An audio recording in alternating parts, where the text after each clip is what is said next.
Hi, and welcome to and or back to the Jet Reel podcast. I am your host, Jill Treese, and today I am going to be answering some listener questions that have been emailed in to me, anonymous and otherwise. So let's just jump into it, okay?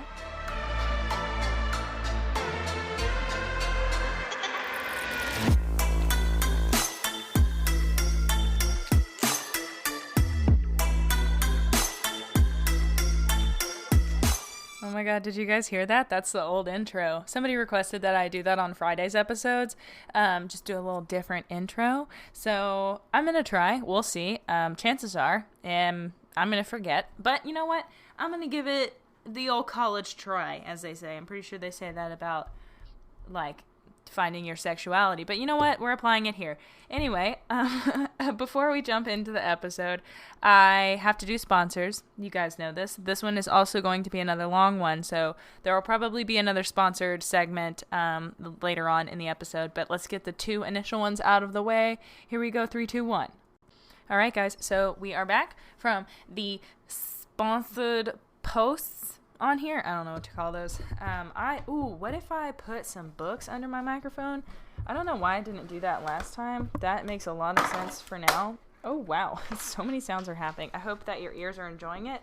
Could I pause and do this? Sure could. Am I going to? No.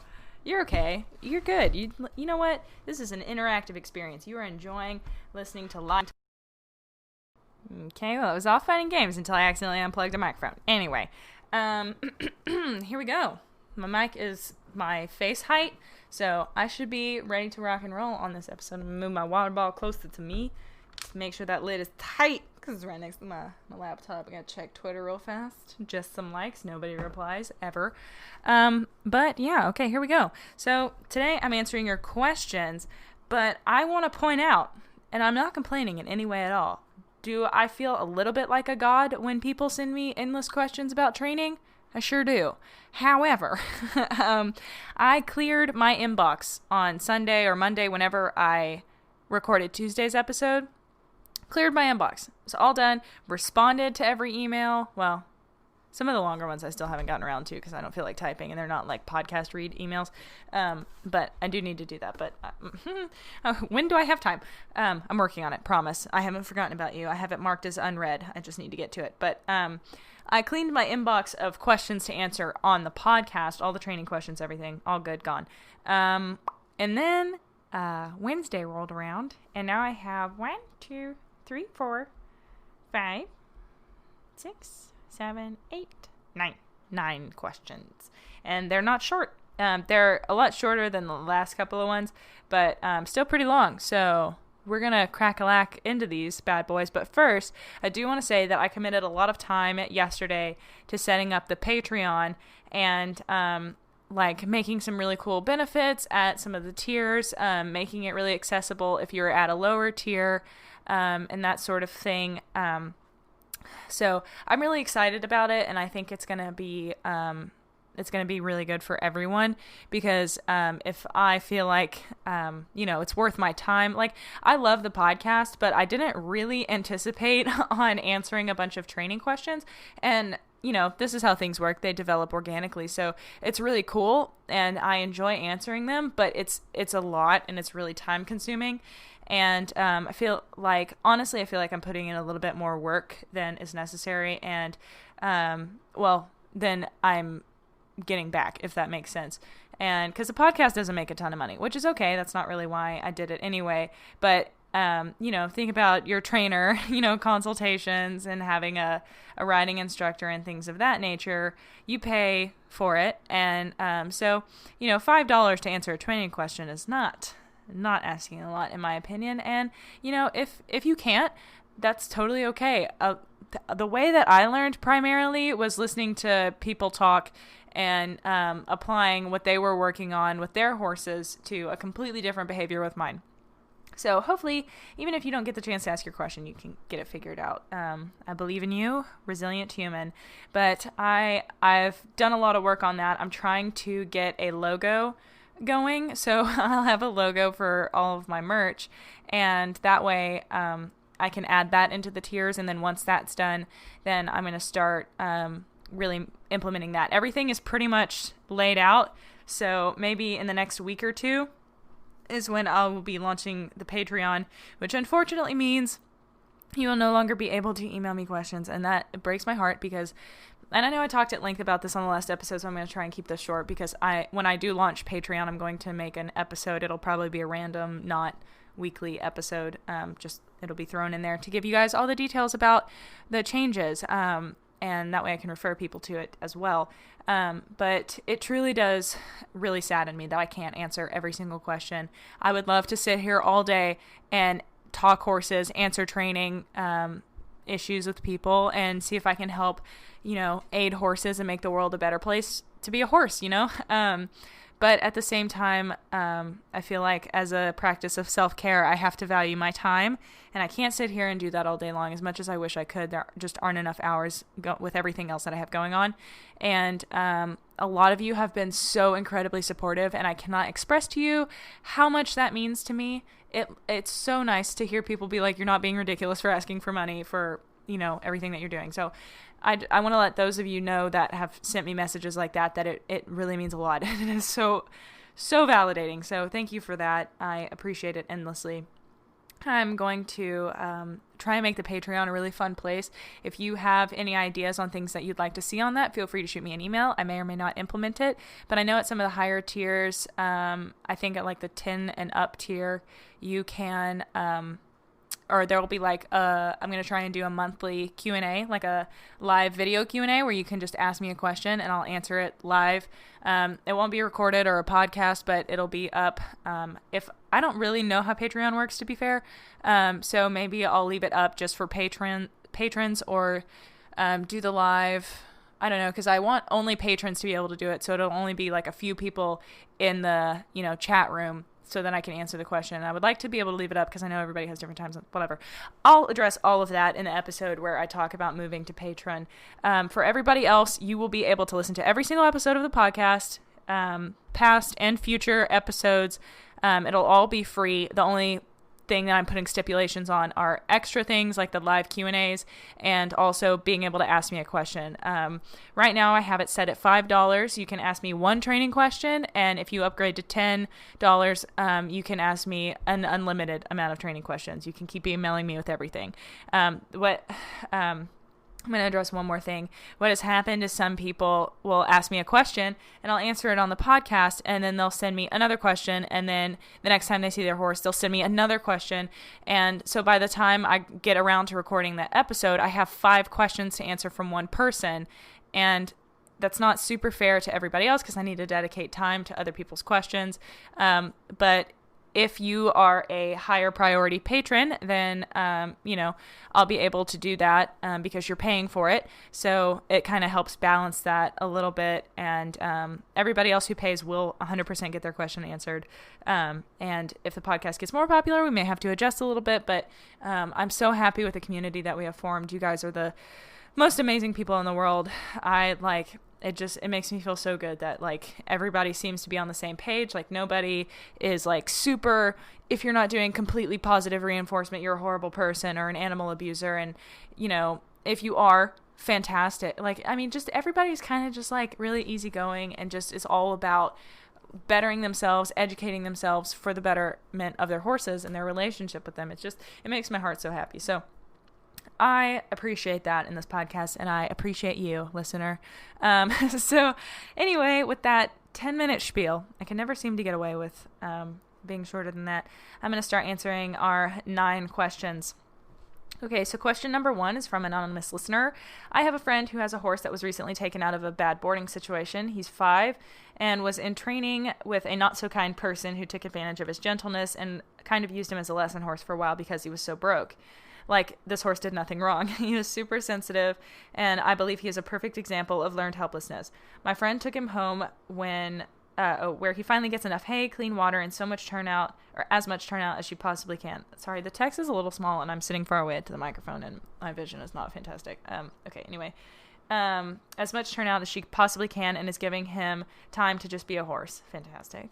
But as soon as he came home, all of those bad habits started. He started biting her, not standing for the farrier anymore, running away from her in the paddock, and overall being what other horse people would call a brat. My friend is super diligent about ulcers and making sure he is in tip-top shape, so I don't think that the fighting is related to that. He just seems to be taking advantage of the freedom he has now. What's your advice on getting through the aftermath of the freed learned helplessness? I told her to spend some time with him just out in the pasture, not doing anything and building up a relationship with him. But if you have any other advice on how to help this horse work out his trauma and keep my friend safe, I would greatly appreciate it. P.S. He's been home for about 6 or 7 weeks now. Okay, well, awesome that you both understand learned helplessness.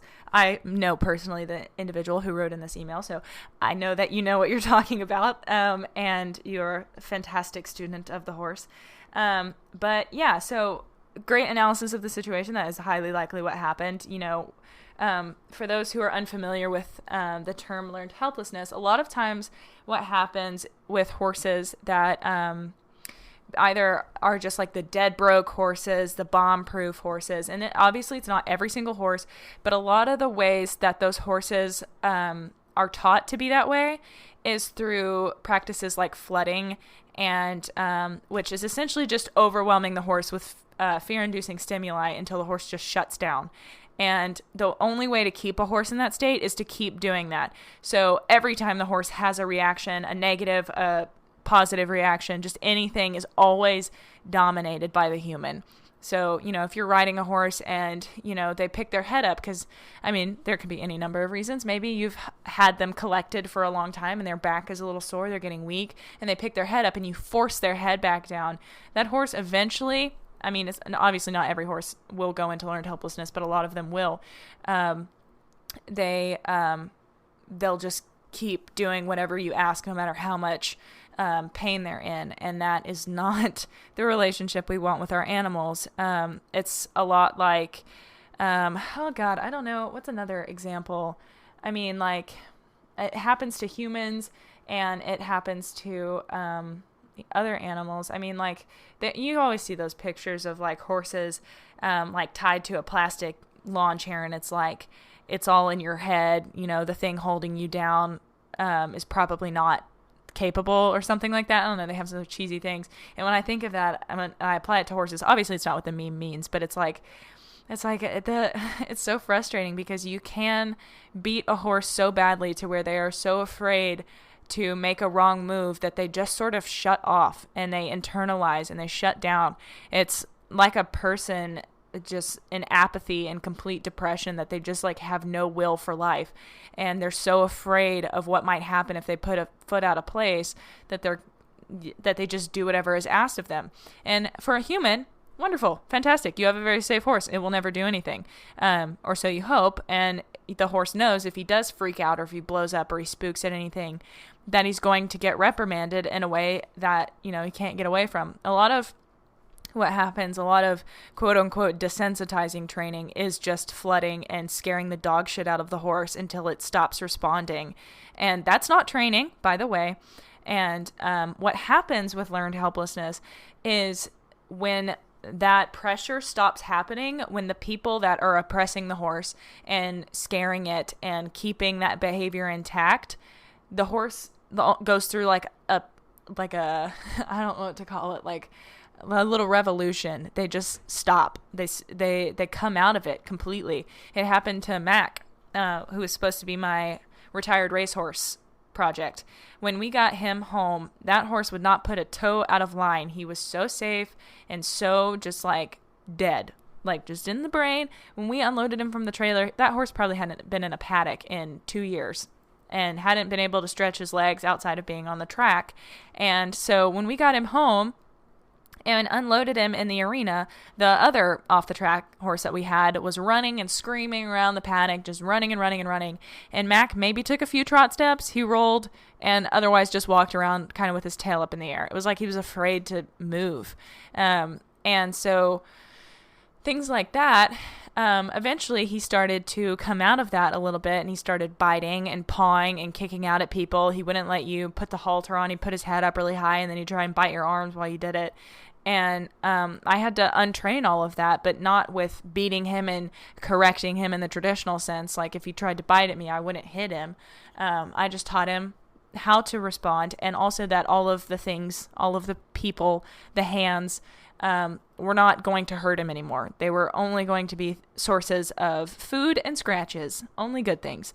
So that is sort of what you have to do with an animal that's come out of learned helplessness. It can be really scary, when they've been so abused so badly that they've just lost all will. And then suddenly they get in this really good situation and they're like, you know what? That is never happening to me ever again. No human is ever going to do that to me ever again. And then it's like they get reinvigorated and then they come back to life. And then when people come around them, they're like, no, I remember what you did, even if it's a completely different person. So you just have to build that relationship.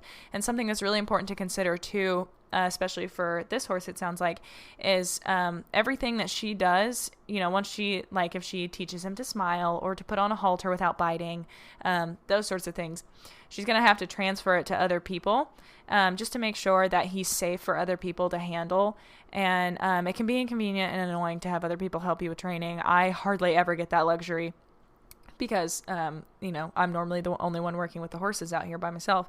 So, you have to be able to generalize so that the horse slowly learns all people aren't bad. It was just those people that were with you, but these people, not bad. So what is also really important for a horse like this is you want to eliminate any situation when you might have to reprimand him. So obviously, if you're in the paddock with him and he comes charging at you with his ears pinned and like he's going to bite you and kick you, like you're going to have to do whatever you need to defend yourself. Like you might have to throw your hands up and scare him, or you might have to smack his nose away, any of those things. What you want to do is prevent that from happening. We want to take preventative measures and not just react. Proact, not react. So everything I would say should probably be started in protected contact if it can be. And, the first behavior you may have to teach is, obviously how to behave around food, but then haltering. That's what I've done with the babies. They know how to, Astro and Dexter, the only thing they know is haltering. They don't know how to behave around food. They don't know how to target. They don't know really how to pick up their feet. They're pretty good at it, but it's not like a staple thing. But Azula, I had to deworm her. So that was the first thing she learned out of necessity. So she learned that, and then she learned haltering, and she's gotten really good at stuff like that and targeting out of necessity also. So, you just really have to be diligent about like what absolutely do you have to fix first. Because obviously you're not going to be able to leave the horse in a stall because you haven't worked on haltering yet. You're going to have to still lead him to the paddock, but you can work on it while you need it to happen, So that's what I would really recommend is retraining those behaviors and just really, really trying to think ahead and not put you or the horse in a dangerous situation where either you feel like you need to defend yourself or he feels like he needs to defend himself, LOL. So that way you can refrain from like associating yourself with the people that had him before. Cause if they were really hard on him and, hit him or chased him and scared him a lot, if the new owner does that, it's like a PTSD reaction. It's going to bring all of that back, and it might be more severe than the circumstance. So a typical horse that hasn't experienced a whole lot of, general people things, like Astro, for example, our little foal Astro, he is such a brat. I love him endlessly, but he's such a pain. I was trying to take pictures of our muscle therapist today for her website, and trying to keep him off of us was ridiculous because you can't throw your arms at him and say, get on and get him to go away. He won't leave. He doesn't know what that means. He's not afraid. But a horse that has been abused, if you do that, they might give a way more severe reaction than you're waiting for. And I'm not, or ready for. And I'm not saying that to, scare or say that like, oh my God, you shouldn't work with this horse at all. You just have to be really aware that if you ever are in those situations, it may take a lot less. It may take a step towards him, and then he's like, okay, bye. You don't have to go the whole 9 yards. But again, the point would be to not wait until you have to be in those situations. The goal would be to work on it before it happens so that it doesn't. Does that make sense? I hope. So yeah, awesome. That they got their horse out of that situation and are able to, help him meet his needs. That'll help tremendously. Nutrition is the most important thing for horses, I swear up and down.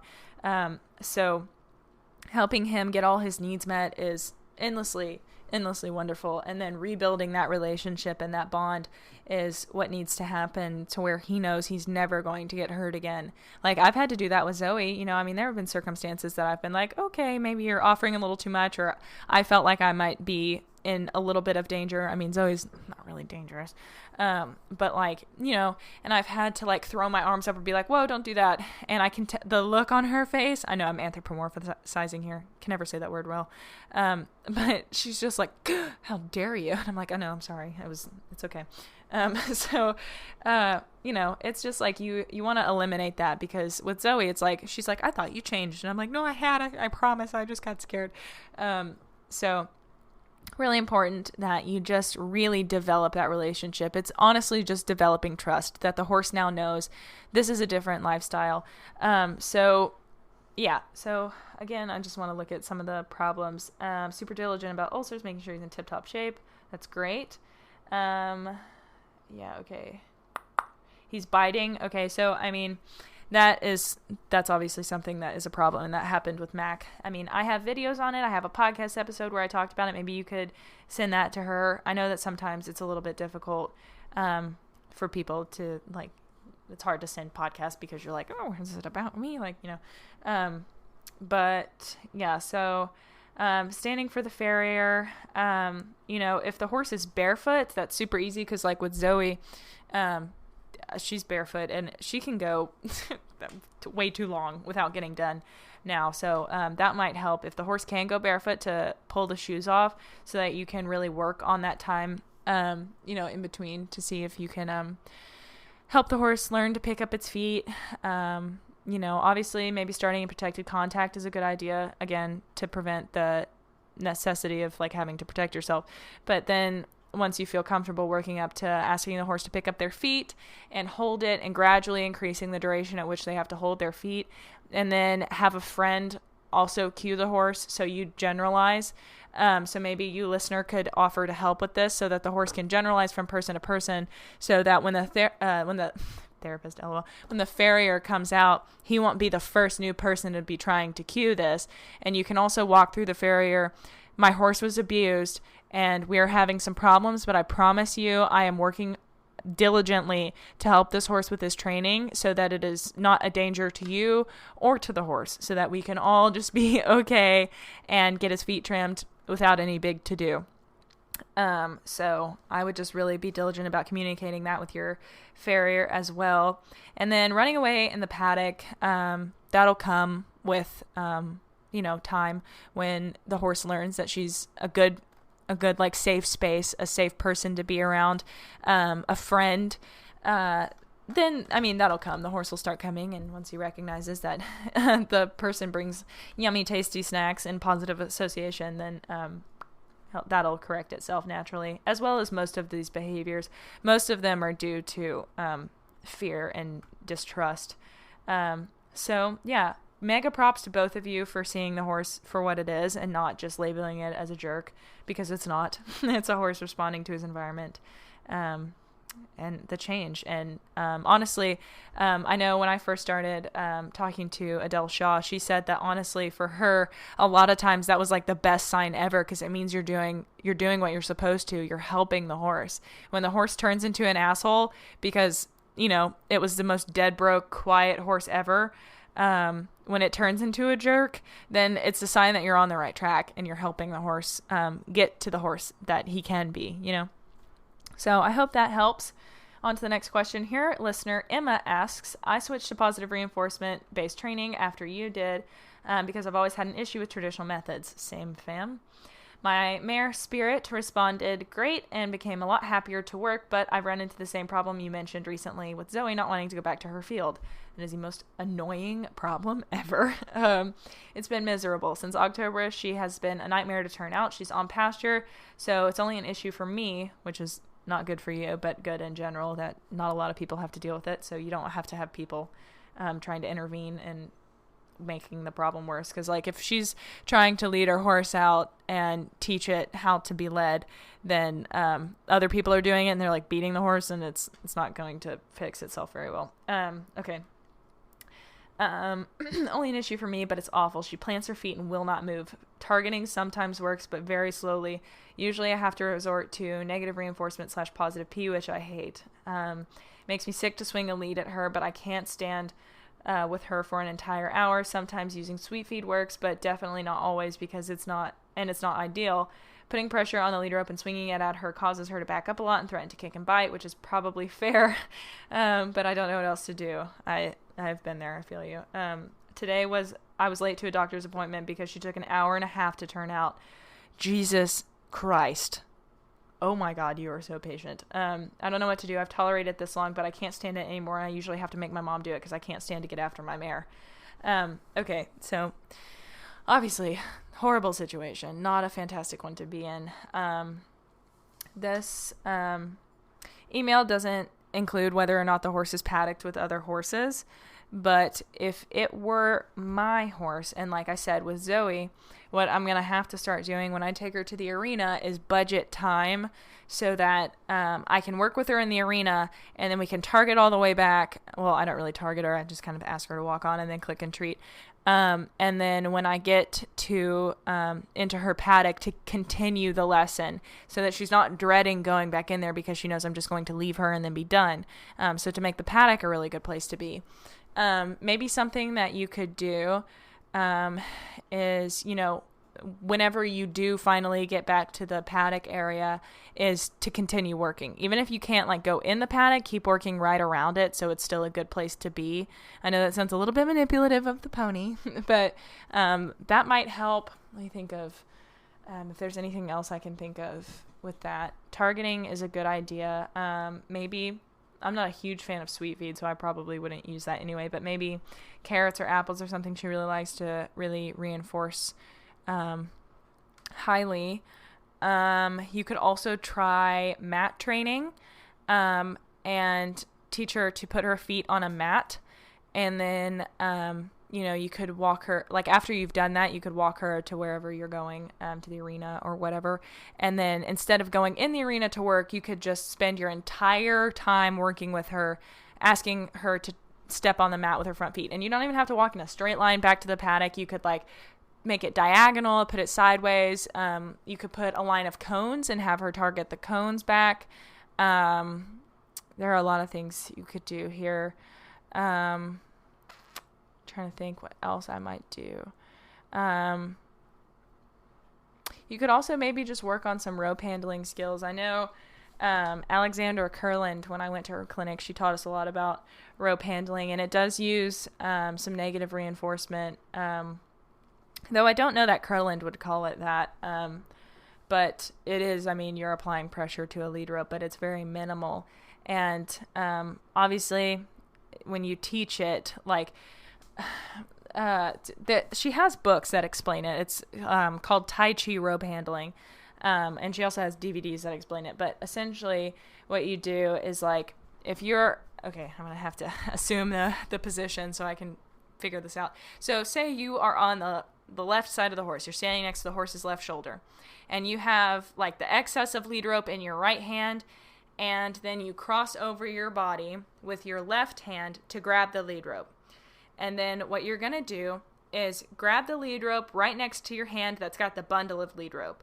And then you're sliding your hand up the lead rope and locking your arm to where your bones are locked. And then you just hold it. You're not pulling on the horse. It's just a subtle pressure telling the clip, like the little snap on the bottom of the halter, it just is like pointing forward now. And it's applying pressure to the horse, telling them to walk forward. So you, again, standing on the left side, have the rope bundle in your right hand, and then you reach across your body. So you're like reaching your left hand to the horse's shoulder almost. And then you're going to grab the lead rope and slide up towards the horse's face, and it's going to change the direction of the snap on the bottom. So it's a really subtle way. It's not just like grabbing the lead rope, which can be really jarring for horses, but you're sliding up, and it works so beautifully for sensitive horses. And then the second they flinch, like just any indication. If an ear flicks forward in the direction you want him to go, click and treat and release that pressure. And then you just keep doing that. And that may be something to work on as well. I would recommend, again, like I've said in previous episodes, teaching new things away from problem areas or new environments. So you only want to change one variable at a time. So teach the horse the thing in a place where they're really confident. Situations like this are tricky if you're teaching things in an arena and then you have to lead it back. But I would just really recommend budgeting out, like, it sucks so bad, but like a large section of time. And maybe if it's not too distracting for you, which it might be, because it could like mess up your amount of clicks, but maybe you could listen to a podcast while you do it.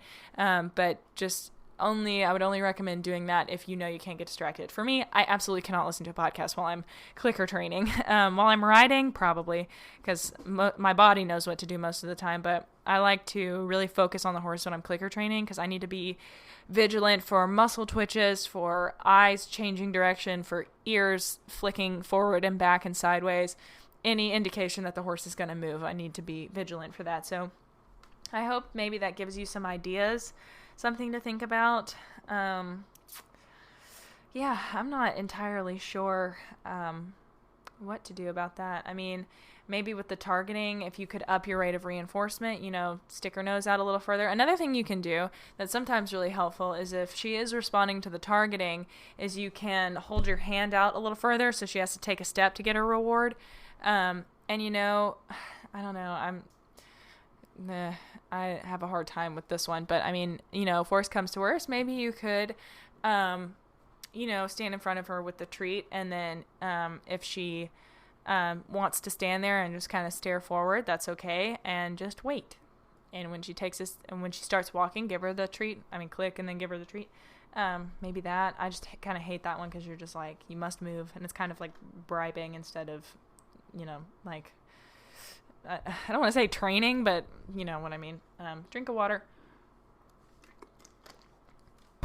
I think that's about all I've got for that question, and for future reference on the Patreon. If I feel like I can't answer a question very well, I will and if you pay the $5, I will allot you another one if I'm not very good at it. Anyway, anonymous listener asks, I work for a horse rescue, so we get lots of horses in and out. Sometimes they come with issues like cribbing and weaving. How would I fix that? Also, how do you feel about cribbing collars, hobbles, anti-grazing muzzles, and neck cradles? I'm going to be honest, not entirely sure what the hell a neck cradle is. But cribbing collars, if it were me, I would spend a lot of time, if you go to high school, or you are a university student, or if you know somebody who is, ask them if you can use their school's library website.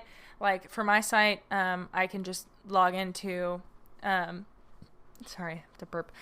I can log into the library website and then go to the resources page, and then there's EBSCOhost, and then you can look up a bunch of studies, and you can actually read literature instead of the horse magazine or just magazine articles that aren't really founded in science. And if you read a magazine article, make sure it says doctor, and then probably look up the study that they're talking about, and make sure that it's a viable study, because sometimes they're not very good studies, or they're, sometimes it's only a study of one, and it may not be necessarily applicable to all horses, blah, blah, blah. Generally speaking, I haven't done a ton of research on it because we don't have cribbers out. We have one cribber. But I do know that preventing a horse from cribbing can sometimes severely increase their risk of colic, because often those stereotypies develop from being a young horse. A lot of the reading that I've been doing is on how to wean, because we have 4 babies right now, and I am not sure, how to wean, so I'm looking it up. That's kind of how my equine education has gone for the most part, is every time there's an issue, I have to start reading scientific articles on it. But that's what I would do. I would look up, the science on cribbing and what different researchers have to say about different issues, and they'll test cortisone levels and chance of colic, blah, blah, blah, ulcer, stuff like that. But generally, horses that crib, if you prevent them, unfortunately, it can get a lot worse.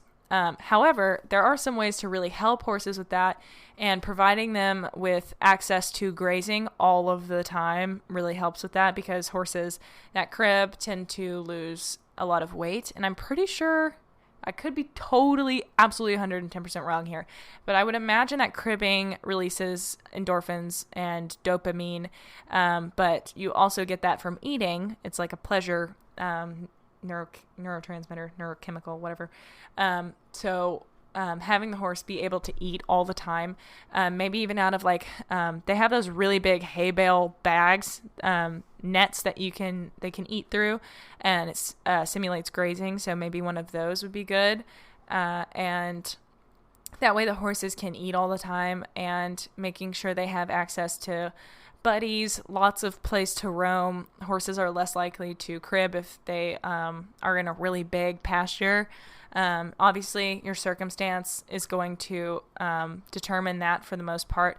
I just watched a kitten out the window scare herself because she moved a door. But yeah, so maybe just really taking a hard look at the environmental circumstances. I know for rescues especially it can be really hard, but maybe you guys could set up like a Patreon or a GoFundMe or something, if you haven't already, and see if you could bring in some more money. A lot of Facebook pages and campaigns will let you do that too. I know like on birthdays and stuff, like you can set up like a charity that you want people to donate money to for your birthday, and usually I do horse ones for mine.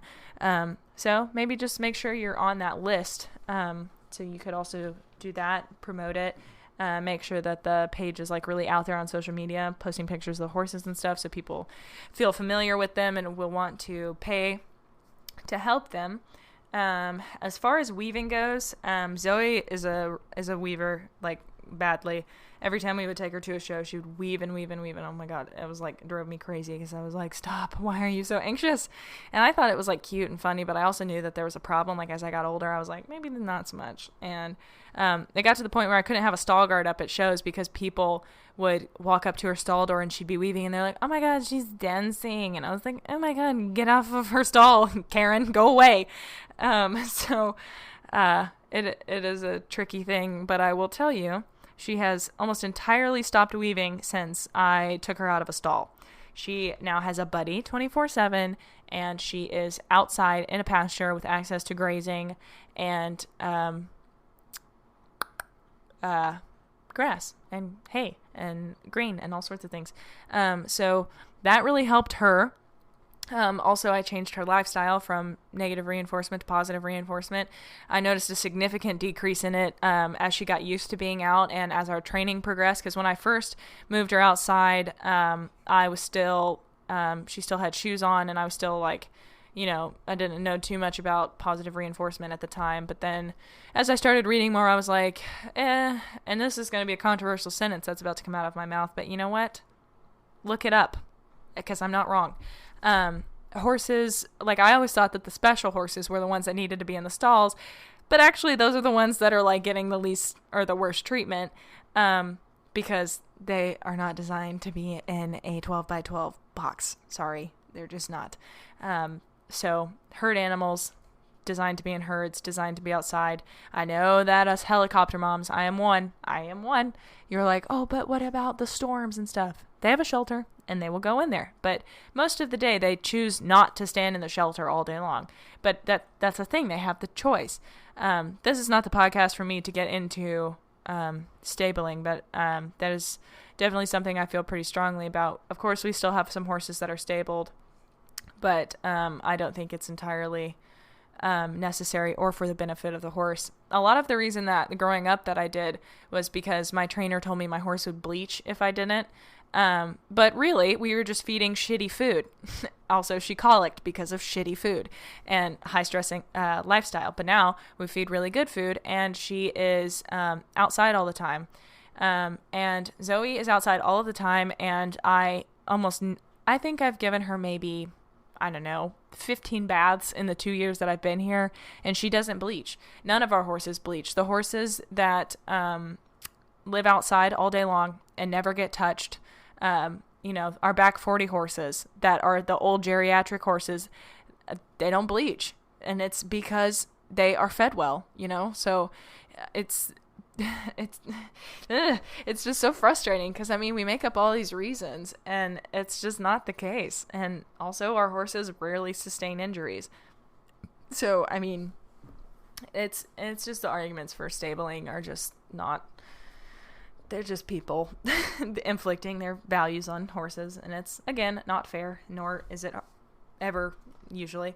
And I know most of the people that stable are trying to do the best for their horses, but if you guys want me to talk about that, shoot me some emails and just be like, I want an episode on stalling and why or why not. So, and I can do a full episode on it because it would take me a really long time to get to all of my points as to why I am not for it.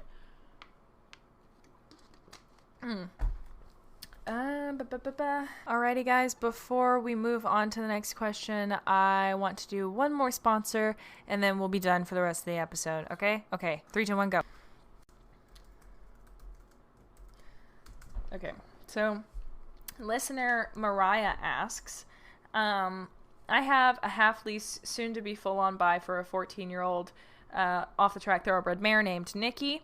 She was a lesson horse and was pretty deep in learned helplessness, but thankfully she's finally just got over it and started to show some emotion. Kicked my computer there. That being said, it's also uncovered a lot of issues, such as being afraid of the wash bay and water. The other day when I was trying to give her a bath, she was anxious and squirmy, so I decided to ask one of the older, more experienced people at my barn if they knew any ways of desensitizing her. She came over and just sort of sprayed her with the hose, and I could tell Nikki was pretty scared, but I didn't speak up because they knew what they were doing, and I trusted them, plus I'm shy and hate conflict. I sort of just kept doing this because she seemed to be doing better, and she really needed a bath. This seemed to work until I was almost done, and then she started to get really anxious and kind of did a weird bow thing against the lead rope. I quickly pulled the knot, and she rear/jumped back out of the bay. I quickly sponged the rest of the soap off and put her in a stall to dry. She seemed to be fine, but She seemed to be fine after, but my first question to you is, how do you think I should reintroduce her to the water with preferably positive reinforcement? Little backstory, haven't done any positive reinforcement with her, but I'm very interested. And like I said, I have a half lease on her and don't want to confuse her. Also, we aren't allowed to leave hay in the wash bay. Okay, so you can use alfalfa pellets. They're for a 50-pound bag. Oh, God, I forget how much it is. I don't think it's that much. It's like, I really don't want to give a wrong number here. I think it's under $20. Could be totally wrong. It's linked on my website, JETEquiTheory.com/favorite-products, or you can just go to JETEquiTheory.com, click plus R help, and then favorite products is one of the tabs. It has all of the stuff that I use on that website. So that's why I pay $150 a year for it. So please, God, use it. It's for you. It's not for me. Anyway. Sorry about that. The last episode last week, I talked all about that. I am sorry that you had that experience and it sucks. I also cannot sit here and shame you for not saying anything, even though you knew it was wrong. But what I would say is listen to your intuition, because you're right. It doesn't have to be that way. It just doesn't. You don't have to train horses like that. And that is the good news.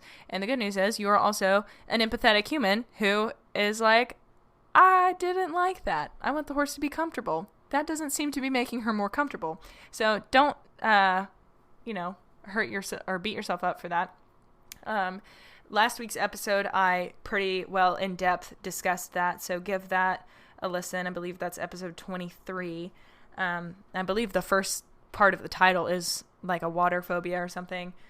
So give that a listen. But this email has more questions here. So I'm going to get into that.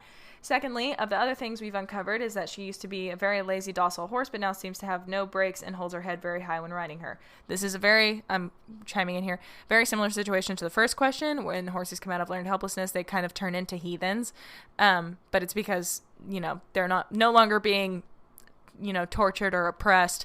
And so, it's a good sign. Frustrating and annoying and potentially scary, but a good sign nonetheless. So there is a silver lining in that very dark cloud with big hooves and pinned ears. Okay, I'm going to keep reading. My laptop is about to die, so I'm going to plug that bad boy up. Look at there. All done. Okay, I'm worried that this might eventually cause her to develop kissing spine. Yes, feel you. And I'm trying to prevent it. So I was wondering if you had any tips for people who want to know how to prevent what happened to you and Zoe. P.S. Sorry about Zoe having kissing spine. It must really suck for both of you. It does. It sucks so bad from happening to them. I also like to know your opinion on martingales because I don't want to use one if they aren't humane, but I also don't know any other way of training her to carry her head lower. So, it's kind of like I feel sick in my stomach at how long this answer is going to be. Hopefully I can find a way to make it short. But yeah, so kissing spine, genetic or physical. Oh, what's the word?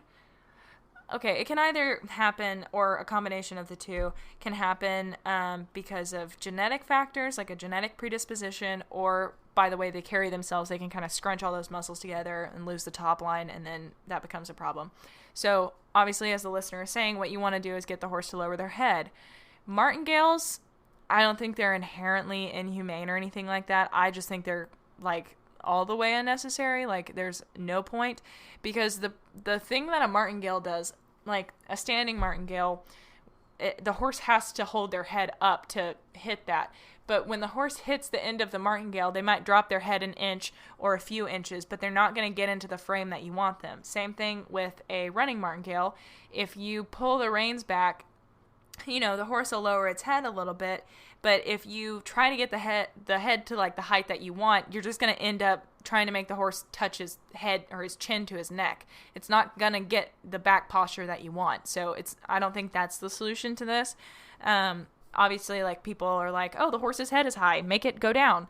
But that only really comes through training. So what I would recommend doing is doing lots of long and low work with this horse. I would really, what I would do if it were my horse, this is what I would do.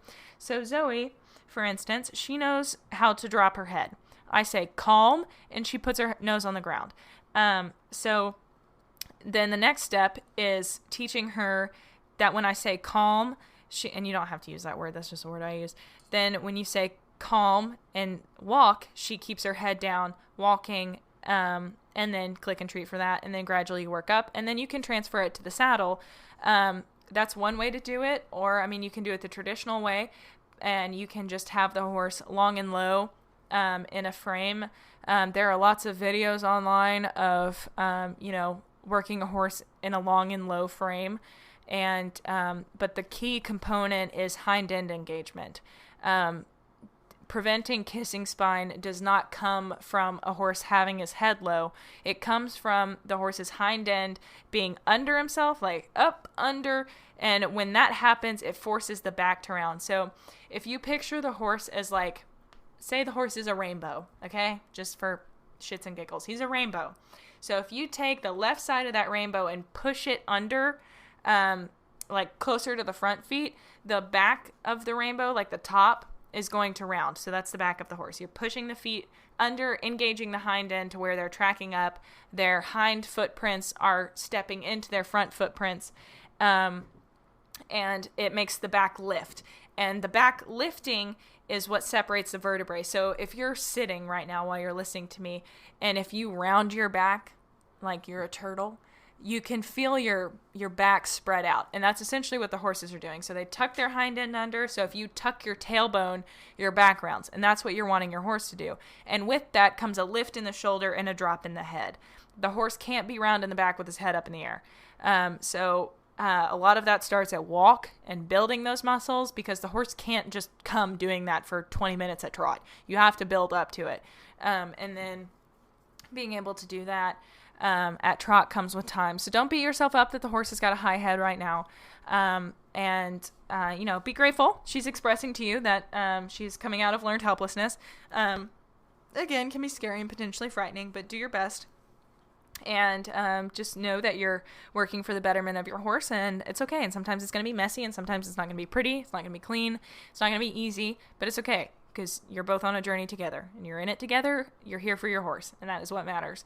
So, just really work on that. Think about having the hind end engaged, and that comes with forward first and then half halts. So if you send the horse forward and then half halt up with your abs, ask the horse to, what a half halt does is it rebalances the horse on the hind end. So you're asking them to engage, and they kind of like that abrupt stop helps them round, because when their front end stops, their hind end kind of runs into it, and then it helps that like rounding process, I guess.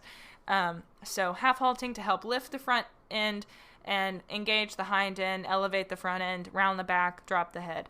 Hope that helps address that question. Okay, next one. My last question is pretty simple because of years of being in a lesson program and having young kids just learning to ride on her, she's learned and developed the habit of running out of jumps. My trainer wants me to stop her and make her back up behind the jump and then come at it again. But I've been doing this for a year and hate it every time I have to do it. Yeah, also, is it working? On it. Like, why do people do that? Obviously, you've been doing this for a year. The horse runs out of the jump.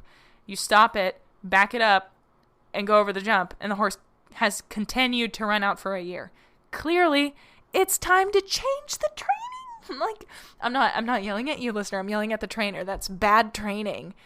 That frustrates me so bad. Like, duh. The definition of insanity is continuing to do something that doesn't fucking work, okay? Like, that, it makes no sense. Like, okay, if you are trying to get smarter and you beat your head against a wall, it's hurting you. It's not making you feel good, but you've been told this is the only way, that you're going to make yourself smarter, so you keep doing it, and you're not getting smarter, but you keep doing it. Like, that is what the trainer's doing. That's so irritating and just not educated.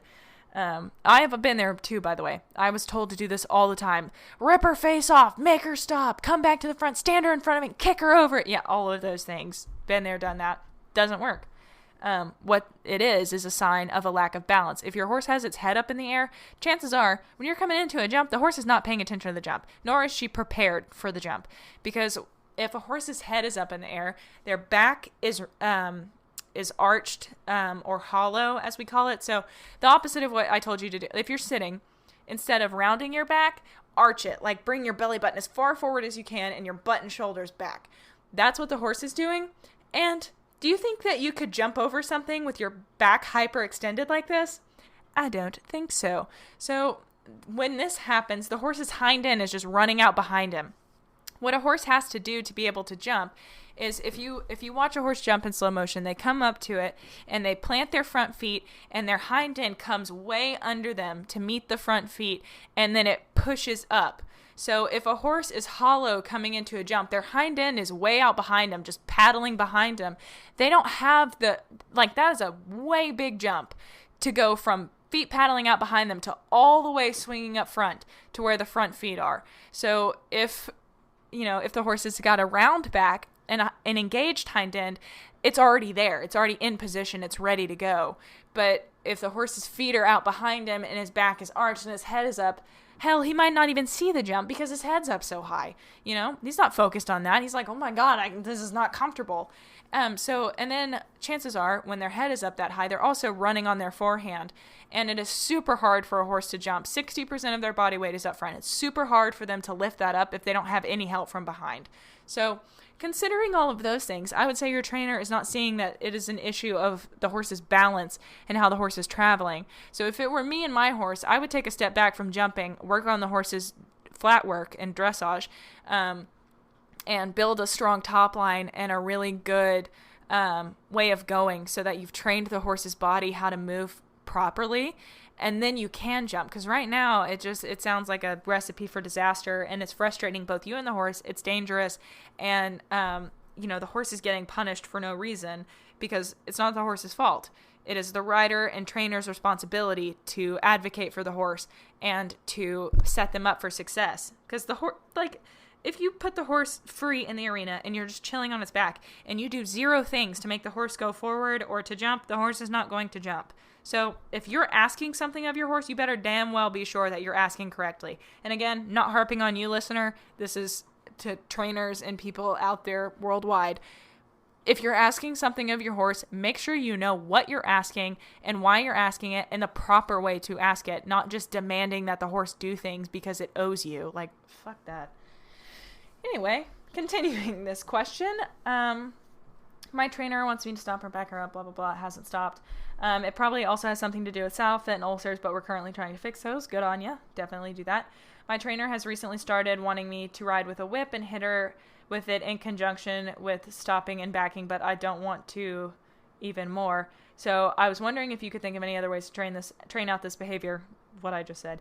Also, is there some way ulcers could have fixed themselves, because 6 months ago I would have touched her on the palpating points and she would have thrown her head up and tried to bite me, but now I touch them and she just kind of stares at me and a weirdly tiny bit irritated. Yeah, I don't know, I really haven't done a ton of research on this, but I didn't treat Zoe for ulcers because it had already been like a year and a half when I started like really reading about them, because it was an issue that I was addressing with Mac. But Zoe seemed fine and she didn't palpate for it. But I know she had to have had them, because you couldn't touch her without her trying to bite you. So yeah, I think obviously that's anecdotal. That is one experience. I don't know if they completely go away. I should probably check that, palpate her again and make sure and treat her if she does. But I would do some research on that. You could always have her scoped, or you could just go ahead and treat her. That's honestly kind of the cheapest option. You just buy a few tubes of gastro or ulcer guard and then pump them full of it at the recommended, like the box tells you how to treat for it. And then you can fix it. But they can also come back super easy, if they are out or if they get on a super stressful trailer ride or anything. So just beware of that. But yeah, I think that the best way to do that would be to take a step back. Also, it depends on your situation. I would move trainers, to be honest. I would, because it's so hard. Like I said in a previous episode, it is so hard when somebody has already established an authority position over you. For me, like, obviously you could just be like, this is my horse, I do what I want, but that's hard for some of us introverts, people pleasers. It is a little bit more difficult than that. So I would just be like, it's not really working. I'm not really like vibing with the training here. So I'm going to go somewhere else. And then when you move to a different barn, you can be like, this is the way I train my horse. Can you work with that? Like, can we work around that? Cause I will not whip. I will not, like, you can set boundaries like that. Or you could talk to your trainer and be like, look, here's a list of things I'm not comfortable with. Here's my plan. I want to work on flat work. I don't want to jump right now because I don't think my horse is strong enough. I want to get her correct on the ground, and really work on building a top line naturally, not by using a bunch of different gadgets. I want to work long and low, slowly building up strength, slowly building up stamina, conditioning this horse to carry herself the right way. And then we can start jumping again. But I don't want to rush her into it. I want to slow down and take a step back. You could say that.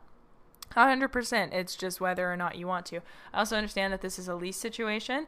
So, if you're leasing from your trainer, it may be a little bit more difficult to, fully make that happen. But I would go ahead and see if you could sever that tie and buy the horse so you can, say those sorts of things. But it's a tricky situation if you don't own the horse, especially if the person telling you how to ride the horse owns the horse. So I hope that helps somewhat, give you some things to think about. I'm going to take another drink of water. Very hot. My neck is on fire. His tiny house does not believe in air conditioning. And especially when I start talking, I get so hot. Okay. This question is long and also a 3-parter. So, listener Eliza says, I started to do some positive reinforcement and have really seen my horse flourish. She's happy to be apart and taken out of her paddock. She would also not let me take her rug off in the paddock without a fight, but now she's quite happy to. She walks up to me willingly and calls to me. It is amazing and feels like a real partnership is growing better than we have ever had. I only do positive reinforcement on the ground as I do not feel comfortable doing it under saddle. I have a few questions. Horse's background can be quite spooky. I've had her for 4 years, and have really struggled with confidence with her for a very long time, but I love her. I want her to be happy. I'm only able to get to see her one time a week, which is really hard, and I wish I could do more because I love her to bits, and she does so good to only be ridden once a week. Hopefully it will change soon as we are buying a farm, and then we'll spend every spare minute with her. Okay. That is a difficult situation to only be able to see her once a week. I definitely do not take advantage of the amount of time that I have with Zoe. I'm definitely not utilizing that. But I also have a lot to do. Ugh. Okay. Question number 1. Oh my god, it's already almost 10 o'clock here. Jeez.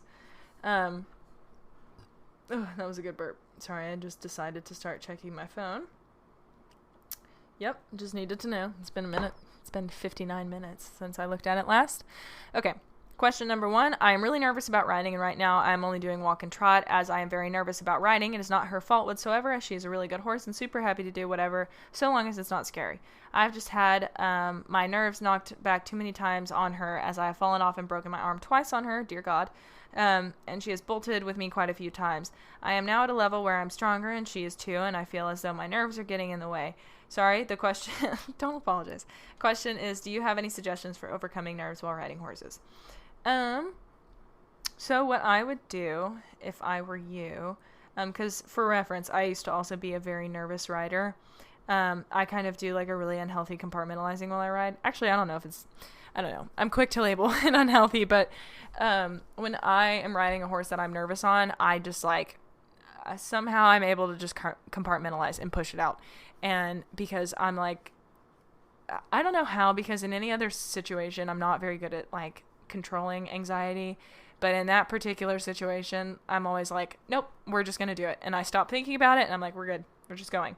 Like I remember when I was prepping Flit to go to Holly Hill and compete at beginner novice. It was the first show for him. I'd only ridden him for under a month, but I had started prepping him for that, and the trainer that I was working with was like, she's just popping me over X-rails, verticals, blah, blah, blah. And then all of a sudden she just starts pointing me, like, I mean, we worked up to it, but she was like pointing me at like 3-foot, like cross-country fences, or, 3-3-3-6 cross-country fences on a bending line.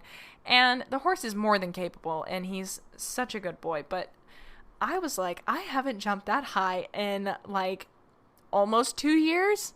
Hi, I'm terrified. And so I was just like, because, I don't know if you jumpers feel me out there. If you've ever taken a break, it's a little bit hard to get back to where you were, because suddenly everything looks very large again, and you have to rework your brain to thinking it's small.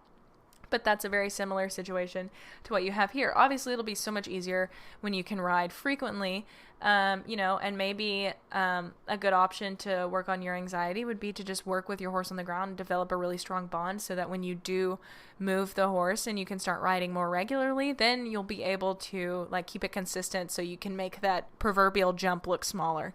And then you'll also have the added effect of like being really strong in your relationship and being like, I trust this horse endlessly, so we can work on whatever issue presents itself. So yeah, I think that's what I would do with nerves. If you can, it takes a lot of willpower. Maybe write down what you're afraid of, like everything that worries you about horses. And then, you can write it down and just be like, what would happen if my horse spooks? Most likely I'm probably going to be able to hang on and deal with it. Maybe work out some, like you said, you've worked up to it to get stronger, to where you're able to, have a better advantage in those situations. Help desensitize the horse, teach her that scary things, bring good things, have her target a bunch of scary stuff and give her snacks when she does. Obviously build up to it. Don't just like present her with like a wobbly clown doll. Sorry, I had a hangnail, and I'm gross. So I hope that helps with that somewhat. But just remember, lots of people have nerves with horses. It is a scary thing to do, and your survival instincts are like, hey dude, not a good plan. What the heck? Have you not paid attention to our history? But you can always improve. It always gets better. When I was younger, I used to fall off all the time. Now I try not to do that because it hurts very badly. Okay, number 2, when I'm riding my horse, she will not move any faster than a walk without a whip in hand. I don't hit her very hard with it. If anything, I might give her a very light tap on the shoulder or bum, but I do not feel comfortable riding with it as she moves a lot faster, and I want her to move on because she wants to, not because she feels like she has to. I do have a feeling that it is not a custom-fitting saddle and that she is uncomfortable, but I cannot afford that, and I really wish I could, as I do worry she is in pain and is saying, hello, I don't like it, it hurts, please stop. And when I have a whip, she's like, oh, okay, I don't have the choice not to move. I just have to move, otherwise I'll get hurt. Again, I don't hit her with it, I promise. I really don't want her feeling like that. I really don't know. Okay. So, my first thought with that, to test out if it is a saddle problem, is switch to a bareback pad for a week. That might be a little bit too much for you if if you're a little bit nervy in the saddle, but, maybe all you could do is walk in a really safe area that she knows really well and is not prone to spooking her. Just throw a bareback pad on if you can. Borrow one from somebody, or I know Facebook has a bunch of cheap ones online. I know not everybody can have access to that. You could ride bareback, but I prefer riding with a bareback pad because it's a little bit more grippy. And also, Zoe has a fucking shark fin. And, sorry, I like my private bits. I do not want to shred those on her fin. So when I ride her bareback, I put on a really fluffy poly pad. It's a saddle pad that's like really poofy. And then a half pad and then a bareback pad. But you could just do a bareback pad or just hop on bareback and then just ride her around and see if she feels more forward. I would do it for like a week to see. But also, it's nicer to have a bareback pad because, you could just have a confounding variable by getting on her. And then if your butt bone is pressing into her back when it's sore from the saddle, it could cause a problem. Again, this might be a situation where you just want to focus on groundwork and working on building a confident relationship with her, saving up for a saddle or saving up for a bareback pad. Yeah, because, the thing with an ill-fitting saddle is it might take some time for the pain to wear off, especially if you don't have access to like a chiropractor or a masseuse or a muscle therapist or things like that. It can take a lot of time for that pain to sort of subside, if it will. So, that could also be screwing up your experiment, trying to see if she goes better in a or without a saddle or not, to see if the saddle is a problem. You could also just have a saddle fitter out. I don't know how much each fitter charges, but you could always call and be like, how much is a consult, and then work from there. So yeah, I hope that helps answer that question. Number 3, sometimes when I'm tacking up to ride and I put the saddle on, she will start bloating her tummy and it can get hard to get the girth on. I feel bad as I don't want to hurt her. She's done this ever since I got her. But she also hates getting tacked up. She'll move away from the saddle and raises her head when I bring the bit to her. She's gotten a bit better as we, replaced her bit with a replaced her bit with a double jointed snaffle as she is a bit more comfortable and does not fight as much when we first got her. I'm sorry, I'm having a really hard time reading, guys. It's not her message, it's my eyeballs. She would shut her mouth and refuse to open it. We would stand there for a while waiting for her to open her mouth, but she's gotten a lot better since I've started using positive reinforcement. Do you have any suggestions on how I can deal with the bloating? So, it kind of sounds like she is not enjoying being ridden. And it sounds like it's probably the saddle. Obviously I can't diagnose from afar here. But it sounds like the saddle could be a really good reason that she's exhibiting all of those behaviors. It's good that you found a bit that she prefers. And obviously, you don't want to make her uncomfortable, but I would work on the saddle issue. That is a huge thing. So if it were me, I would probably invest in a bareback pad. I have one linked on my website. I might make money from it. Honestly, I'm really not sure. I think I have like an Amazon Associates thing, but it's like I have to make like $10 to get paid, and I've only been paid like once. So, I think every purchase I get like 2 cents or something. So I'm not promoting it because I'm making a ton of money here, but I have a saddle pad on my website also. Or a bareback pad, that's really comfortable, and it's like, I think it's $70. I think it goes on sale pretty frequently, on Amazon, so maybe if you have the Honey browser bar extension to where you get discounts and stuff, you could, put that on a drop list. That's what I do, because I'm also poor. I've been fortunate enough with my parents to help me out with the saddle thing, because that was a problem for Zoe. And newsflash, I still can't ride her because she has kissing spine. And that's also another thing. You never know with horses if that could be the issue also. And it just sucks because they're so expensive to try and figure out issues. But if it were me, it sounds like you're just having a lot of issues around riding. And if you're about to have some resolution to where you're able to work with her more often, I would kind of just hold off and not really try and make any big changes right now. If anything, maybe you can just like leave the saddle off of her and let her back kind of recuperate if that is the problem, and start working on like long and low groundwork things, build her top line in case kissing spine is the problem. Because that's the thing about kissing spine. You can get x-rays done, but those are expensive. And if you'd rather not do that, then you can just work on groundwork stuff. A lot of protocol for kissing spine. I know if you would like a kissing spine rehab regimen, I know one of my valuable listeners, you know who you are, sent me a really awesome schedule. I haven't personally used it yet because I'm still debating on whether or not I would like to lunge Zoe, because I feel bad. And it's not because lunging is inherently bad. It's just like when I took her out to the arena, I was like slinging the lead rope at her hind end, and she just looked at me like, for real? You're going to have to push a lot harder if you would like me to do this. And I was like, I don't want to. So I haven't decided if I want to reintroduce lunging or not, but at the rate we are going, she is never going to have a healthy back. So I'm working on it. I'm trying to decide. But anyway, my point is I can forward that to you, or have her, the listener who sent me that good old stuff, I can have her send it to me again. I can forward it to you if that's something you want, or you can look up one of your own or make your own.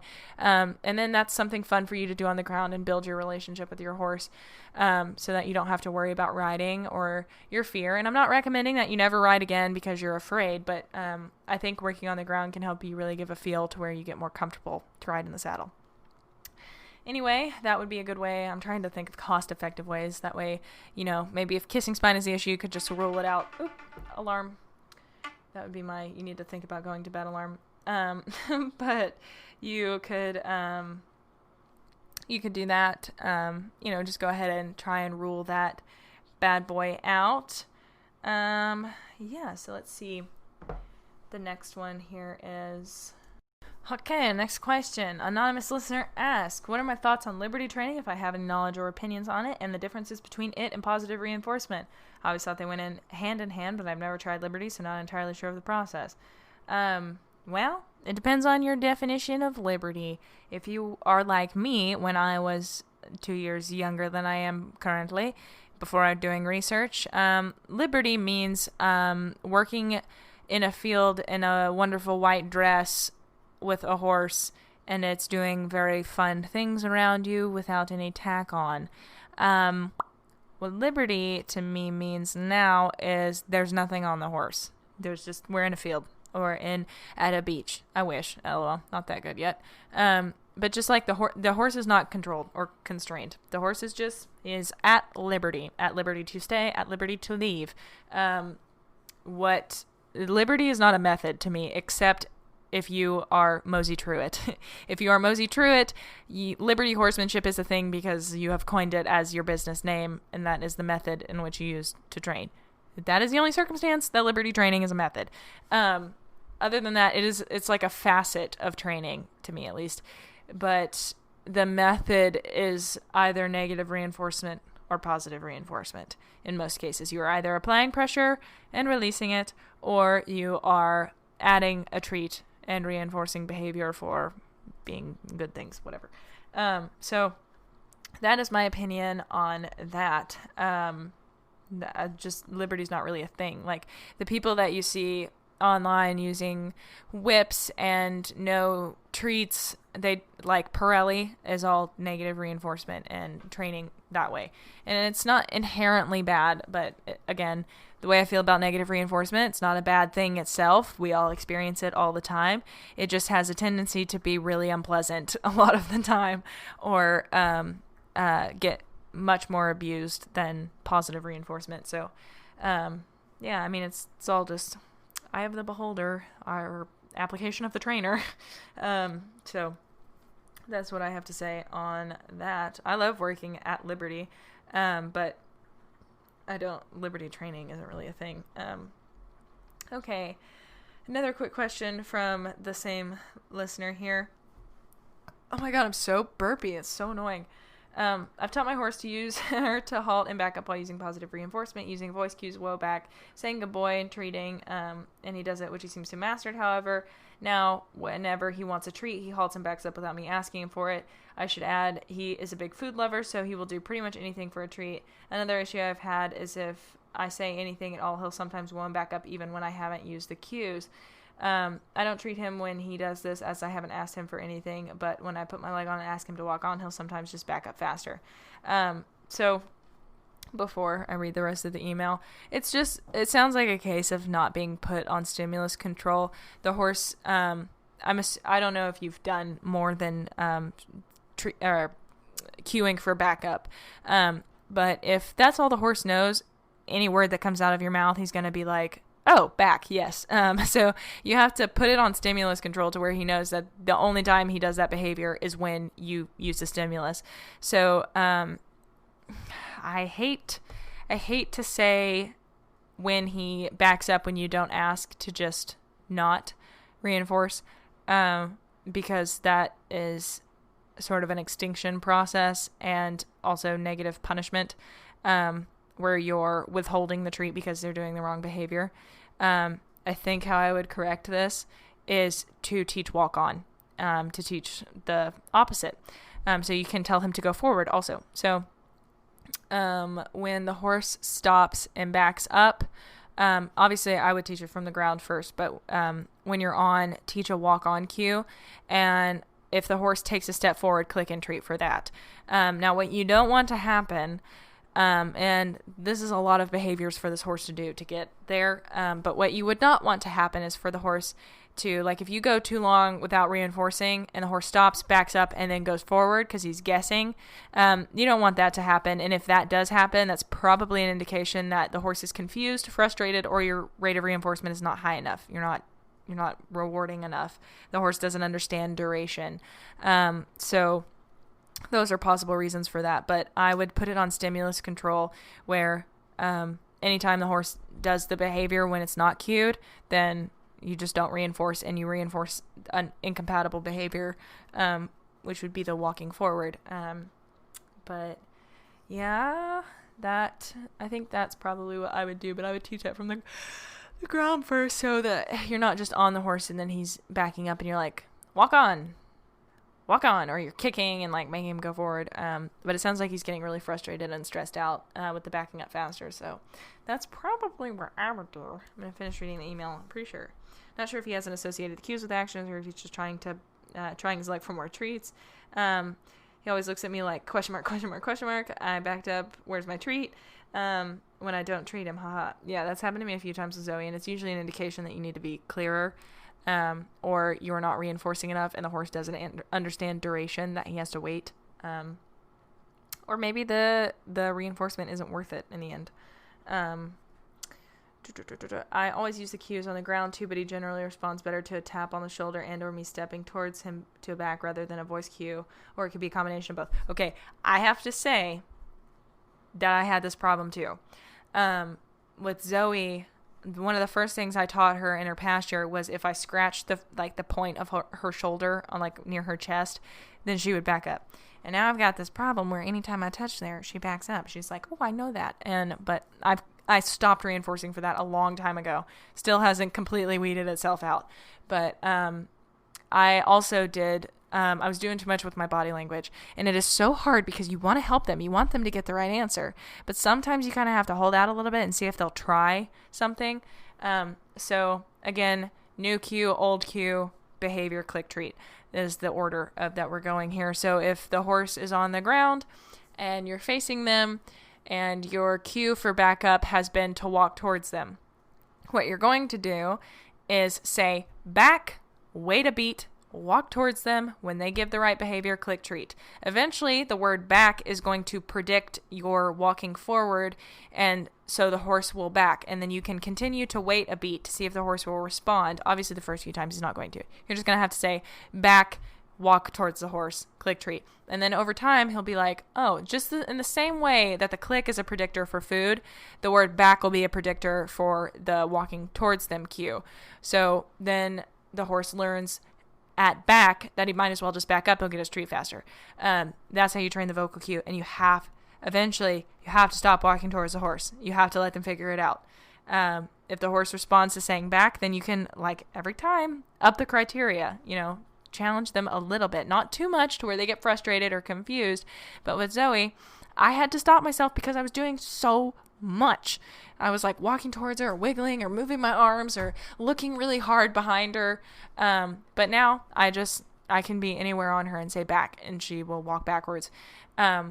But just because I had to tell myself, stop doing so much with your body, stop helping, let her do it. She's smart enough. And she did. And she figured it out without any frustration or anything. And sometimes, if you give them a second, they'll try even harder, especially if you have if that's all you've done in the session and the horse is like really backed up a lot. If you say back, they'll already be ready for it. And then you can click and treat and then transfer it that way also. So there's that. Okay. However, he does respond well to voice cues on their own when lunging, which makes me think he does understand them. Voice cues and lunging can be different because you've taught them through negative reinforcement usually.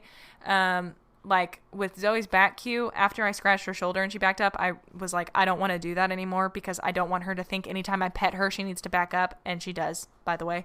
So I stopped doing that entirely. And now I just have to work on being able to pet her while she's standing. That doesn't mean back up, but I just haven't done it yet. But usually, if you teach it through negative reinforcement, like it sounds like you have, then you're going to have to rely on that until you can transition it. So I would just start over and do it with positive reinforcement because Zoe now knows to back up without any negative reinforcement. But lunging cues, usually, Zoe is the same way. When she's on the lunge line, now is a little bit different because it's been 2 years since I freaking lunged her. But when I was training her, eventing regularly, I could put the lunge line on her. She'd go out on the circle herself and I would say trot and she'd pick up a trot.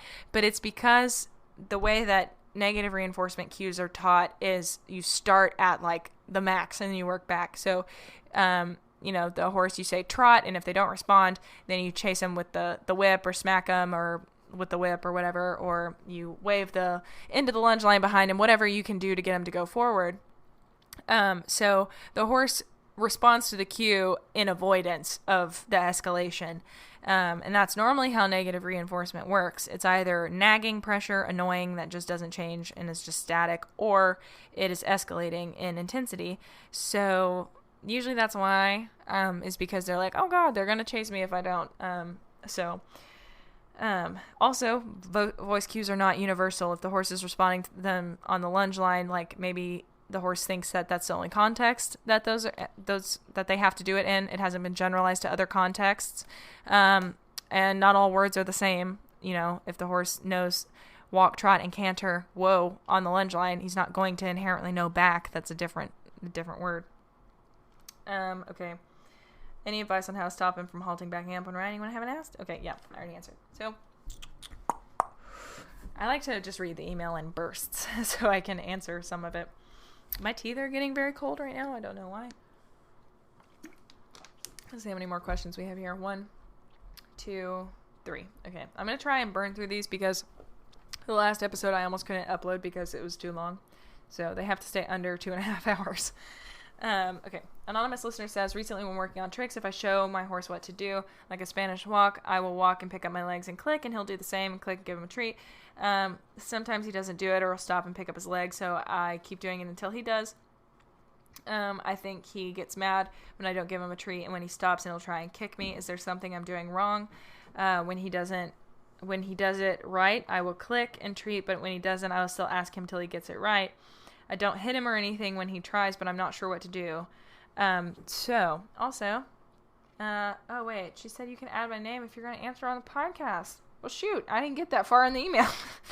I put them in the list on the notes on my computer, so that they're all in one place, and I don't have to sift through my emails. Though I do have a very sophisticated organization system, otherwise I will forget all of my emails. But this is easier for me. I don't know what your name is. I'm so sorry. But you did tell me that I could use it, so that's my bad. Thank you for that. Anyway, yeah, so it sounds like the horse is confused. What I would do is I would back down the criteria so much and ask for less. Wherever the horse is really successful is your launching pad. If you're standing next to him and you lift a leg, and that is, and that's where he's like really good, he responds every single time. Then you can move on to the next level, which might be like leaning forward also, or picking up his leg and targeting and moving forward. Like you just gradually upgrade it. I would just kind of like back up a little bit, because obviously you don't want to get kicked and you don't want a frustrated horse. So good on you for listening to your horse and recognizing that frustration. I would back it up a little bit and lower your expectations and work up your criteria more gradually. Again, I would recommend sitting down and getting a notepad out and breaking down the behavior. What is your end goal? What is the smallest piece of behavior you can do, and gradually working up from there. Okay, one of my cats took a poop, and now I have to spray aerosol and cover it up because my cats are incapable of doing that. Hold. I so wish I was kidding, but seriously, Wally cannot cover up his poop, so every time he takes a poop, I have to get up and spray aerosol and cover it up myself because he is absolutely useless as a cat. Anyway, yeah, that question, essentially just back it down a little bit, make it easier, make sure you're not skipping any steps or asking for too much. Even though he gets it sometimes, he may not be totally clear, so get to where he's really good at one thing, move on to the next, and get it where you're consistent every single time before you start moving up. Yeah. Oh, God, back pop. Okay, next question. Listener Heather says, I've been waiting to ask questions like this, so mine comes up, but so far, no luck. I did not read that question or that sentence correctly, but anyway. Currently a lesson instructor at a ranch where I teach basic horsemanship and English, Western, and trail riding. I'm implementing positive reinforcement with my students and lesson horses, and both are loving it. Awesome. That's so cool. Oh, good burp. The horses have all gone bitless too. That's awesome. I've always thought beginning riders probably shouldn't use bits. Just throwing it out there. I mean, like, if it's a danger horse, probably shouldn't be a lesson horse. But you should, obviously bitless isn't always inherently better, but you don't have a piece of metal clinking around in their mouths. And usually beginner riders aren't super heavy-handed. So, like, maybe we should learn, save the horse's mouth. So, I agree with you. It's going really well. And, okay, he actually wasn't out of food. He lied to me. Okay. It's going really well, and I couldn't be happier. However, I can't seem to get the parents on board sometimes. If I get new students, I explain that we start slow, cover all the basics, safety, grooming, tack handling, yada, yada, and then work our way into the saddle. There are at least 2 to 3 lessons of bonding, groundwork, desensitization with positive reinforcement, depending on the individual's rate of advancement. I go slower with the less confident people. Now, the students love it, but the parents are always like, are they ever going to ride? I read it like that because it is alternating caps, which is very comical. 10 out of 10 message. I explain my methodology and why I do it, but they get weird on me, because they're paying for horseback riding lessons and their kid isn't riding right away. I always tell them exactly what steps we're at and what we have accomplished, but I've had parents get kind of bitchy. Character flaw, sure. But how would you go about this with the horses? Then kids are still taking it slow if they're beginners, but the parents don't feel like they're getting shorted. Mind you, it's $40 an hour, and I don't set the rate the barn owners do. Okay, so answering the first question here, that is a tricky situation. Mega props to you for doing it in spite of the parents. Not like you're training the horses in a way that the parents don't like, but like you're doing it regardless of the pushback. Mad props there. As far as that, it sounds like you're doing a pretty good job explaining your methodology and why. But maybe if you have a website or a Facebook page, you could word it in such a way that you're like, I really emphasize on creating a bond and teaching people, how to properly start with a horse, how to build a relationship, learn training principles, et cetera, et cetera. Just so that they know what they're getting into from the get-go, and then you can be like, but you said that you agreed to this. I would be like, if I were talking to them, I would just be like, okay, what are your concerns? And have them tell you what the deal is. And if they're like, well, I want my child to learn how to ride, you could be like, I get that. That's what we're working towards. Is it a problem that we are starting on the ground? And if they say yes, you could be like, okay, well, could I talk to you a little bit about why I do what I do on the ground, and maybe see if we can reach an agreement, if I can make you more comfortable with what I'm doing. And hopefully, in whatever way you can achieve a conversation like that, you could be like, I hear you. I know that riding is the fun, really exciting part. You get to take lots of cute pictures and they look really awesome, and they get started on their sport. But I feel that it is imperative that these kids learn how to properly treat an animal, because our industry is fraught with riders who use their answers to everything is stronger bits, more leg, more whip, more spur, and I am trying to leave your child as a compassionate, caring, responsible individual. That's the goals that I want to instill in your child. Also, critical thinking skills, how to train, problem solving, breaking down behaviors.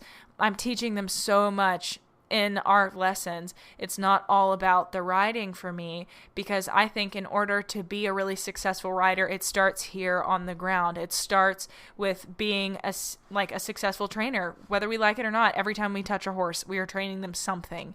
So I want your kids to be really proficient in their communication with their animals. I want them to be kind, and I want them to learn responsibility, and I want them to learn how to be trainers, and I want them to really excel in their riding career. And I feel that if I threw the child on a horse, we could do that, but I feel like they're going to miss so many important things, and they're going to fall into that trap of getting competition hungry and caring about the ribbon more than the animal. But I want my riders to value the horse and have a relationship, because it tends to produce better results. People tend to be happier, more carefree, less stressed when they're not working towards competition. I mean, that goes for anything. I mean, like, if you run for fun, you probably are less stressed than if you're training for a marathon, you know?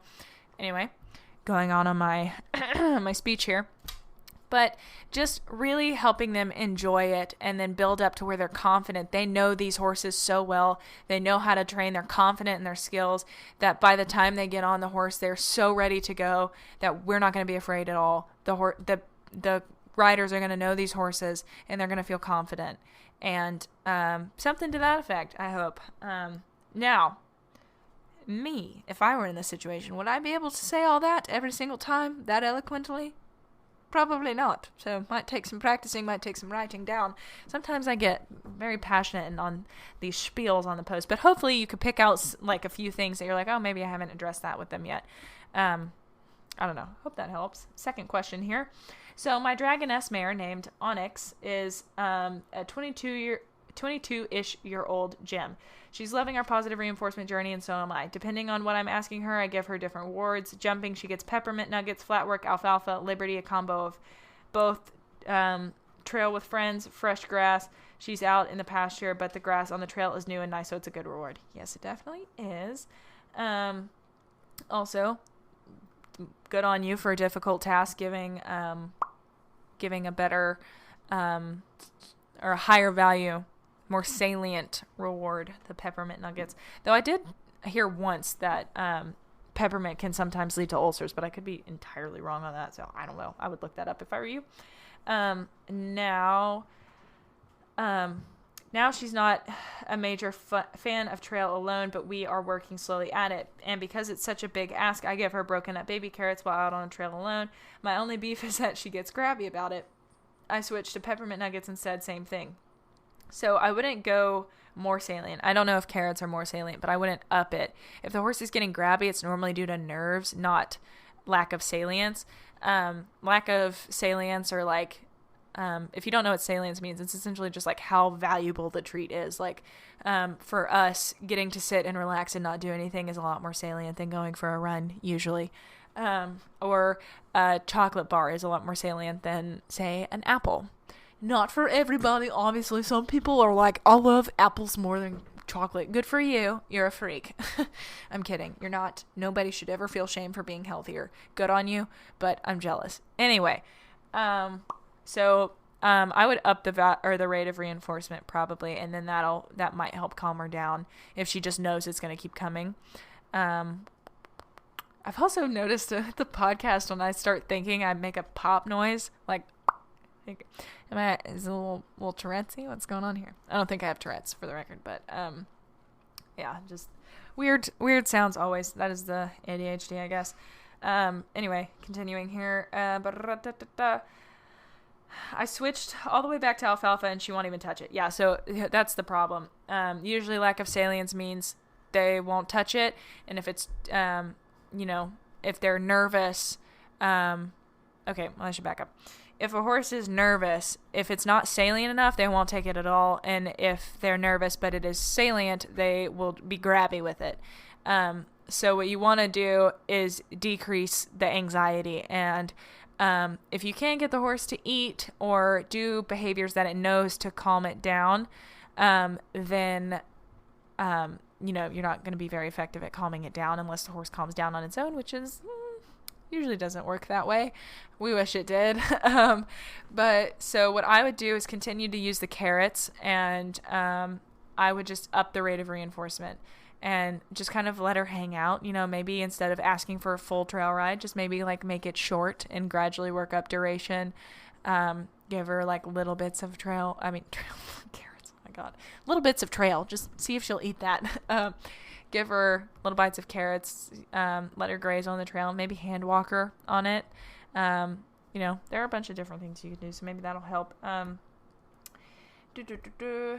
She'll eat grass, but in that rapid fire, real fast type of way, which is whack because she's quite calm out there. Otherwise, her body language is nice, her head is low, ears relaxed, pivoting from me to sounds to stuff she sees. She walks calmly and doesn't rush or put the brakes on. She's just usually grabby with treats if only she's out there. Recommendations. Yeah, it's probably like, even though her body language is really relaxed, it still could be anxiety. Some horses, think about it. They're prey animals. They're brilliant at internalizing when they're nervous. Otherwise, they'll get picked out, especially when they're by themselves. My mare did not get that memo. On the other hand, when she's out by herself on a trail, she is psychotic. So we have to work on that. But again, I talked in a previous episode about why I have not done trails, because we have to walk through a bunch of other horses, and I'm just, fuck it. No, I'm not doing that. Not until there is a path to get there without all of that, because it will just be way too much. Also, I can't ride right now, so it doesn't matter. But yeah, so it's great that you don't have to fight against all that other stuff, the dancing, jigging, running back to the barn, whinnying, all of that. But her really fast grabbing is usually a sign of anxiety. It's really nothing. Like, can't think of anything else that it would be. The Language, Signs, and Calming Signals of Horses book by Raquel Dreisma. You can buy it on Amazon. I think it's like $30. It's an expensive book, but it's hardcover and it's full color on the inside. So it's a really nice book. But it talks about that at great length, and the study that she did on it is really interesting. Okay, I think that's all I've got for that. Hope that helped. The last question we've got here is from an anonymous listener who was super kind about Patreon, made my heart very happy in saying that I deserve it, and that made me so happy because I hope I do. It's so hard to deal with money, but that is for another episode. Okay. I'm very interested in learning more about start signals. Some people call them start buttons, by the way. Like how Zoe knows that smiling will start a training session. Also, how you were teaching her to keep her ears forward. Okay, so 2 different questions, but simple enough to answer. I'm sure it will come out in my long-winded fashion anyway. But Zoe sort of just did it on her own. I learned about starts buttons / signals after she was already doing it. Like, essentially, she would just see me walking towards her pasture, and she'd lift her lip. And because she knows that she gets reinforced for that, because it's her smile trick, even if it was uncued, she was just really eager for it. And so I just kind of allowed that to become our start cue inadvertently, because I would reward for it, because I was like, good on you. But she also doesn't smile. Like, it's not a behavior that I really have to put on stimulus control, because she smiles all the time. She only ever does it if she can't figure something out. She'll smile because it has a really high reinforcement history. So she knows she'll get reinforced for that one. I always reinforce for it because I'm like, she's frustrating, and she's frustrated, and she's communicating that to me in a very polite way. But also she just like smiles the first one I taught her, and Alexander Kurland calls those their like base behaviors. So you want to teach your horse really calm behaviors first, like standing on a mat, standing with their head low, or pricking their ears, or just standing or targeting. Those are all base behaviors. So because horses have a tendency when they get confused to revert to behaviors. So you don't want to teach rear first and that be what your horse goes to for reinforcement. So you want to teach things like calm, relaxed behaviors, so that when they do that, you can still reinforce them for being good. So there it is again. So yeah, I mean, it's just kind of like whatever you teach first. Something else you could do, I mean, you could just walk out and cue something, and if the horse responds, then you know that they're game for a training session. It's kind of like asking, like, do you want to do it? Also, some horses don't really need a start cue. Like you walking towards them with a bum bag on full of treats is enough. They're like, oh, we're coming to train. Like Zoe, she can usually tell the difference between me walking towards her with a bum bag on and me not having one. She's like, okay, you're just going to hang out or walk past me, you evil human. It's 10:35 and my old lady ass has been going to bed at 11. So yeah, I think that is a good one. Also, people will use start buttons for like grooming on horses that really don't like to be groomed.